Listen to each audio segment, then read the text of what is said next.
આ વર્ષે તમે એવી જગ્યાએ ફરવા જવાના છો જ્યાં પહેલા કદી નથી ગયા. છેલ્લા કેટલાય ટાઈમથી તમારી ઈચ્છા હતી કે યાર 10-15 દિવસનું એક સરસ વેકેશન લઈને ક્યાંક જતા રહેવું છે.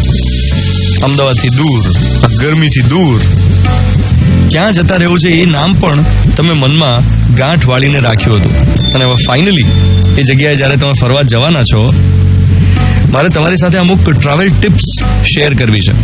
એવી ટ્રાવેલ ટિપ્સ જે હું અનુભવે શીખ્યો છું, જે મેં જોયું છે કે આપણે શું ભૂલો કરતા હોઈએ છીએ જનરલી જ્યારે ફરવા જઈએ ત્યારે. પહેલી વસ્તુ, ટ્રાવેલ લાઇટ.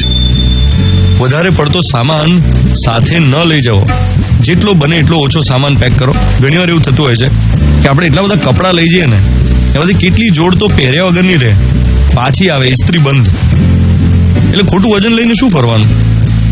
અમુક વાર છે ને બહારગામથી ખરીદેલા કપડા માટે પણ જગ્યા રાખવાની. નવી શોપિંગ કરેલી વસ્તુ પણ પહેરાઈ જશે એમ માનીને દિવસોની ગણતરી કરવાની. જેટલી બેગમાં જગ્યા હશે વધારે, એટલું નવું ખરીદીને તમે ઘરે લાવી શકશો. બીજું, પર્પસ ઓફ ધ ટ્રીપ એ મનમાં ક્લિયર રાખો. આપણે ફરવા કેમ ગયા છે એની ક્લેરિટી હોવી જોઈએ. મોબાઈલ ફોન મચડવા માટે ગયા છીએ કે પછી ખરેખર જગ્યાને માણવા, એન્જોય કરવા, એ નક્કી કરી લેવું. કારણ કે જો મોબાઈલ ફોન જ મચેડવાના હોય, એમાં જ ખૂંપી રહેવાનું હોય, બધું ધ્યાન ચેક ઇન મારવામાં અને વોટ્સએપ ફોરવર્ડ કરવામાં હોય કે અમદાવાદમાં શું થયું એ જાણવામાં હોય, તો એ બધું તો અહીંયા થાય જ છે ભાઈ. એના માટે સ્વિટ્ઝરલેન્ડ જવાની જરૂર નથી. ભલા માણસ સ્વિટ્ઝરલેન્ડ જઈને જો તમારે દિવસના 2 કલાક વોટ્સએપ વિડીયો કોલિંગ જ કરવાના હોય તો અહીંયા શું ખોટા હતા? ત્યાં જઈને અરે મારે બહુ ઓફિસનું કામ છે, અરે આ તો બહુ ઇમ્પોર્ટન્ટ છે, અરે આ તો બહુ અગત્યનું છે, આમાં તો નિર્ણય લેવાનો છે, એવો બહાર લઈને ફરવાનું હોય તો ઓફિસમાં જ રહો ને. ફરવા શું કરવા ગયા છો યાર? એફિલ ટાવર પર પ્રિય પાત્રની સાથે હાથમાં હાથ નાખીને ફરવાની જગ્યાએ તમારી હથેળીમાં મોબાઈલ રમતો હોય અને મગજ ઉપર બોસ સવાર હોય તો કોઈ મતલબ નથી ફરવા જવાનો. એટલે પર્પસ ઓફ ધ ટ્રીપ થોડું ક્લિયર રાખો. ત્રીજું, ફરવા ગયા હોઈએ ને એ જગ્યાને માન આપો. એમ નહીં કે આખો દિવસ હવે શું ખાશું, હવે શું ખાશું, એક જ મગજમાં રમતો હોય, પછી બેગ ખોલીને બેસી જતા હોય. આપણે થેપલા લઈને આવ્યા ને ખાખરા લઈને આવ્યા, હવે શું શોપિંગ કરશું, આવા ભૂત જો સવાર રહેતા હોય મગજ ઉપર.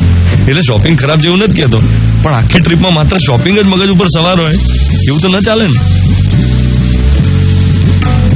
અને એક છે ને ઘણા લોકોને એવું હોય છે કે જાણે આમ પેલો આમ થપ્પો મારવા માટે ગયા હોય ને કે હા જોઈ લીધું, પેલું જોઈ લીધું, હવે પેલું જોવું છે, હવે પેલું જોવું છે. એટલે સાઇટ સીઈંગની 50 જગ્યાઓ જાય, એમાંથી એક એન્જોય ના કરે, એમ અધીરા બહુ હોય. ચલો હવે પેલું બાકી છે, ચલો હવે પેલું બાકી છે, આ જોઈ લઈએ, પેલું રહી ગયું. એના માટે છે ને પેલો ડાયલોગ યાદ કરવાનો દીપિકા પાદુકોણનો નથી, રણબીર કપૂરને કહેતી, કિતના ભી દોડોગે કુછ તો છૂટી જાયગા, કિતના ભી દોડોગે કુછ તો છૂટી જાયગા. કંઈક તો રહી જ જાય જોવાનું. ધરપત રાખવી. એના કરતા લોકલ ડેલિકસીઝને એન્જોય કરવી, સ્થાનિક કલાને ઉત્તેજન મળે એમાં ખર્ચ કરવો. જ્યાં ફરવા ગયા હોય ત્યાંની લોકલ આર્ટને પ્રોત્સાહન મળે, નવું જાણવાની વૃત્તિ આપણી જે હોય એને એન્કરેજમેન્ટ મળે, એવું કંઈક કરવું. આ અત્યારની બેઝિક ટિપ્સ. બીજી યાદ આવે એટલે ફરી વાર શેર કરીશ. 7:15